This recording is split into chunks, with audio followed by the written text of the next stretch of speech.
Welcome to Parent Sitting. I decided it was time to share something that I think many of us that have become caretakers or caregivers would consider a very difficult challenge. And that is, when do you say it's time to take the car away and move a loved one out of their house, especially when it's against their will? That was a scenario I was faced with. And I can say with great certainty that it was the most difficult day in my adult life. And I don't think I'll ever forget it. But before I get into that, I want to once again thank some of my friends that, as I continue down this podcasting journey, have helped me grasp things that I've dealt with by sharing their own personal stories or even sharing articles they found about dementia and Alzheimer's. And I want to discuss one such commentary sent to me regarding apathy. And I apologize. I don't know who wrote this, but I felt it was worth sharing. And I've mentioned a few times how one of my biggest shortcomings up until recently was my lack of patience and understanding, which caused me to become frustrated at times and argumentative with my parents.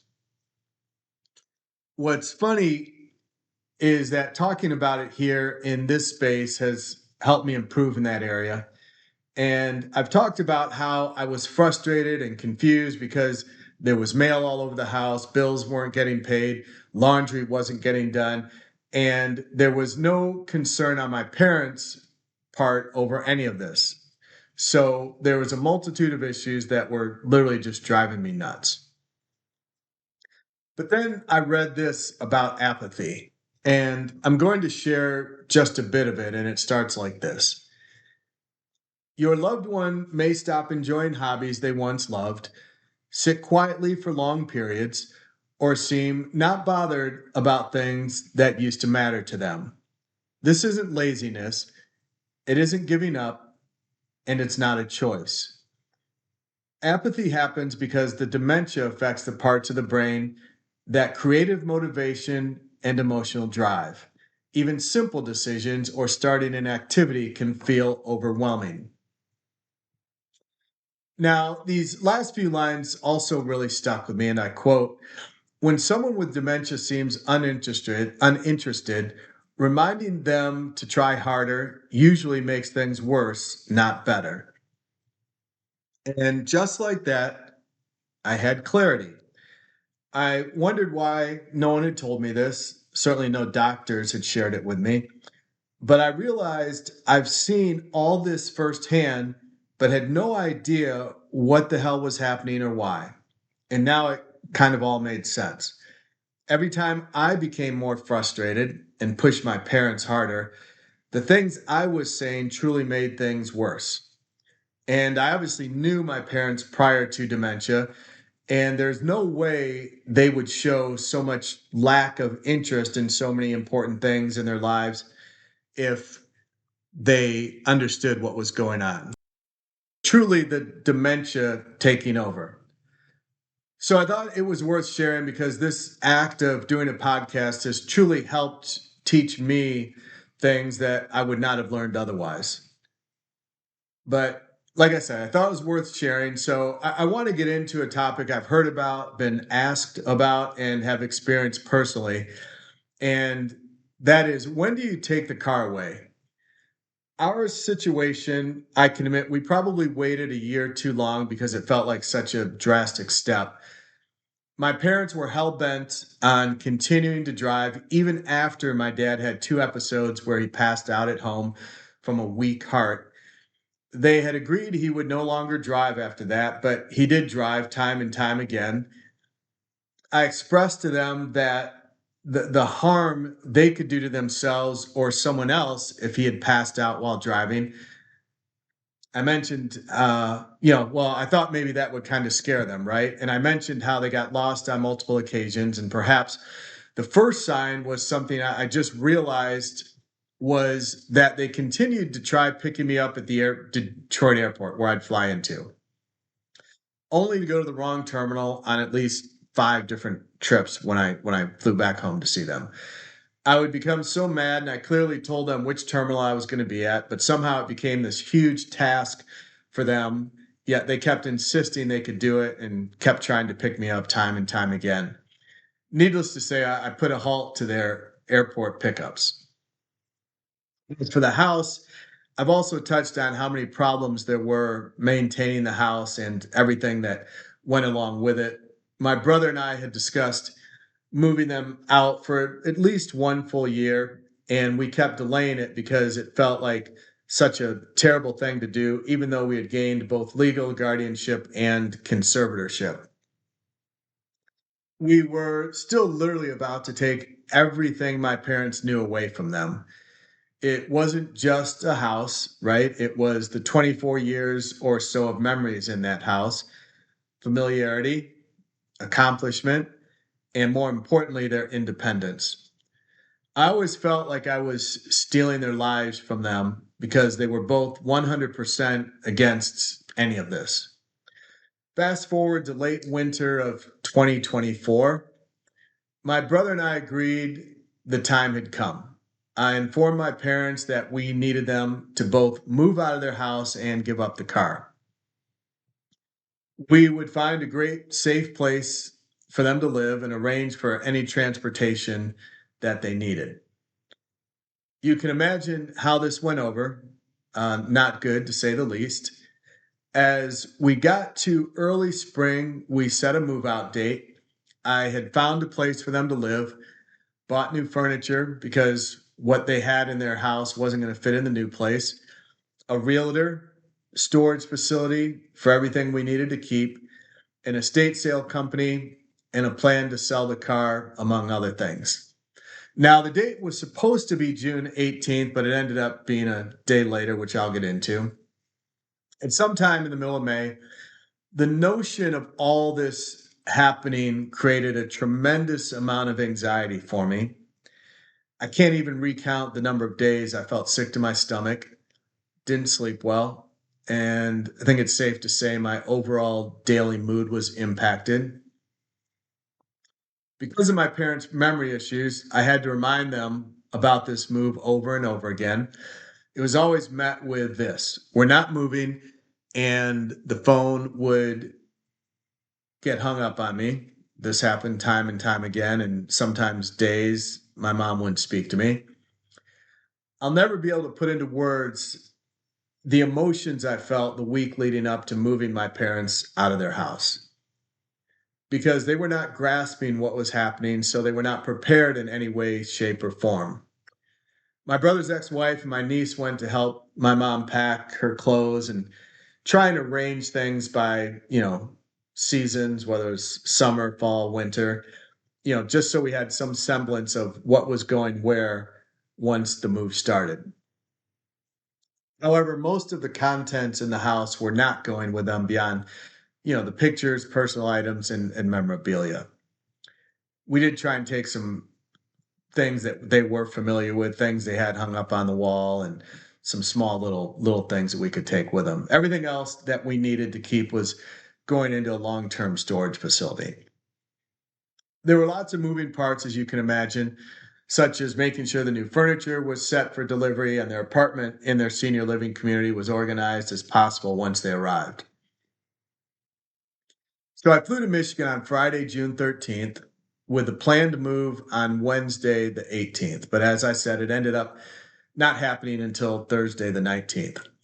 When I got off the plane, I started walking, and I remember how I just didn't even want to get off the plane, but I started walking through the McNamara terminal at the Detroit airport, which anyone that flies into that airport knows. I remember feeling so sick to my stomach, yet there was also a strange feeling of relief, just knowing that we were about to take one big step forward finally, after a lot of battles over the last couple of years. I won't go into all the details of the first few days, but you can imagine it didn't go very well. I'm staying at my parents' house, and they kind of had an idea something was happening.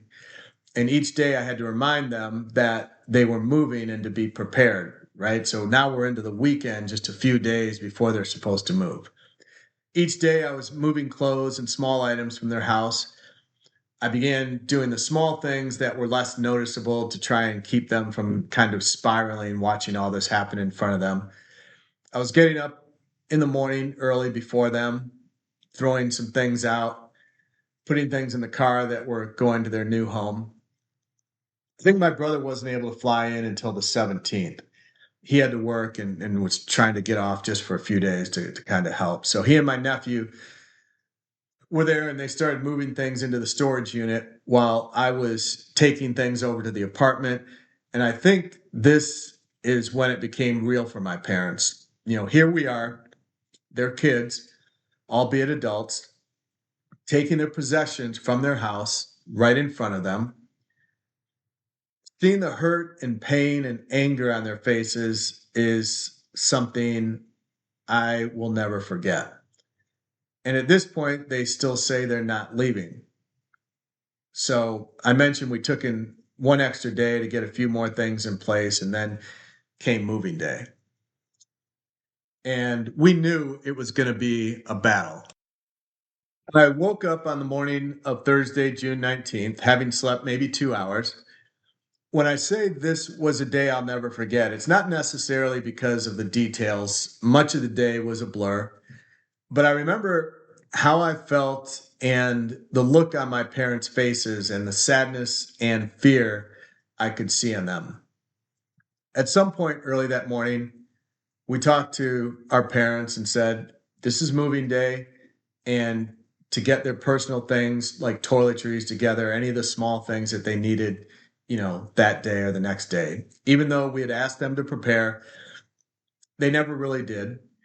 I eventually left for a couple hours that morning. I was running back and forth to make sure their apartment was situated and everything, that they had everything that they needed. I believe I came back around 11 a.m. or so. My mom was nowhere to be found. I kind of called up and she didn't respond. So I walk up the stairs and she was absolutely distraught, laying in bed, some sheets over her, kind of laying sideways. She could barely speak. She wasn't dressed yet, had not gotten any of her stuff together. And she finally looked up at me and she had on her face looked like someone had just killed her entire family in front of her. My dad, for his part, I guess you could say he tried to soften the blow. I don't know if he was grasping everything, but he said maybe they should give it a try and put some trust in my brother and I. He suggested maybe it would be nice living in this senior living community to have other people around, people to talk with and just not be alone so much. But for some reason, they didn't grasp that this was a permanent move, that they were about to be forced from a house they had spent over 2 decades in. At about 1 p.m., we had them all together, all their stuff together. And I use that term loosely because there wasn't a lot that we were taking in the car with us at this time. So we packed the trunk of the car with some of those smaller personal items. I vaguely remember corralling them the way we do little kids when you're trying to get everyone out the door of the house in a hurry. I think we sat on the couch again at some point before this and we spoke with them about what we were doing and why. My mom just kind of sat there blank, um, no expression, but you could see in some way, shape, or form this was sinking in. Um, and so we proceeded to walk them out the door. And just like that, no looking around, no taking nostalgic pictures together. We just opened the door to the garage in silence, and the four of us walked out. My heart sank, and I could barely hold it together as we drove in silence the 15 minutes or so to what would be their new home. I think either me or my brother spent time with them until the evening, back and forth.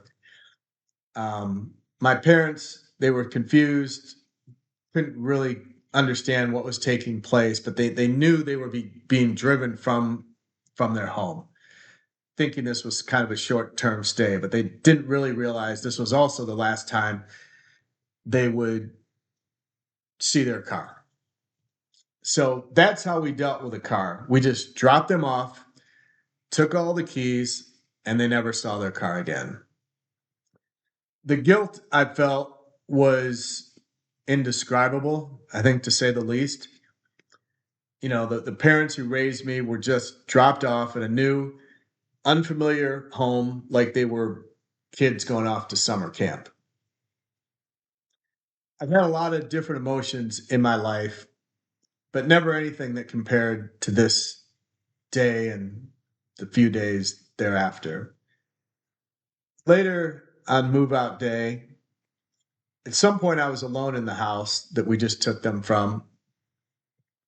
I walked into their massive bedroom closet, which spans the length of a 4-car garage. I remember standing at the door. I looked at all these clothes that we weren't going to be able to take, and I thought of all the material items just sitting in this house, all the things they had accumulated over 60 years of marriage. I walked to the back of the closet, sat on a bench, and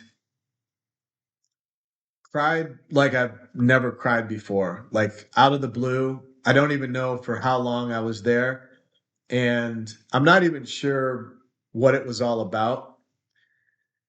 But I remember at that moment, I was kind of overcome by what had just happened. It was this realization of how much things had changed, understanding the parents I grew up with and that raised me were essentially gone. There was a sense of fear, certainly, as to whether they would be okay. But maybe it was a fact that these two people who enjoyed a life better than they probably ever imagined were now resigned to live in a place they didn't want or choose to be. Even though I knew it was the right decision, it was all still gut-wrenching, to say the least. That Friday and Saturday morning, I woke up each of those days, walked around the house, just did kind of this tour of the house, looking at all these things that were still left behind that weren't going with my parents. And each morning, for some reason, I walked back to that bedroom closet and ended up on that same bench, repeating the same tears and emotions I had the day before and the day before. It was almost like I just saw the end of my parents' lives in front of me. Just sat there looking around, trying to grasp how things had gotten to this point and feeling sad for my parents. But as hard as that day was and the months leading up to it and the months after, the sadness certainly is still there, I think, on my part and their part. But I know that we did the right thing for them. I think people always ask me, how did you make them move and take the car away? And for us, my brother and I agreed at some point, you just know that you have to rip the Band-Aid off and do what you think is best, no matter how difficult it may be. It's great that many people have parents or loved ones that realize moving from their home or giving up their driving privileges is the right thing to do. And I can only wish that was my situation, because I think that would have made all of this much easier. The whole situation with dementia is difficult on its own, but having this added layer definitely made it much more difficult. But if there's one thing I've learned, it's that none of us have the exact same situation, and there's no one perfect solution. There's also no perfect way to deal with how you feel. Personally, this podcast has been my own personal therapy, In fact, the story I just told you about sitting in my parents' bedroom closet, I've never shared with anyone before until just now. I would suggest that all of you find your own way to cope because keeping it inside won't make it any better, and it definitely won't make it go away. So I'm going to wrap it up there. Don't forget, if you want to share your own stories or ask me questions, you can email them to parentsittingpodcast@gmail.com. And as always, remember to hug them, love them, and give them the patience and grace they once gave us.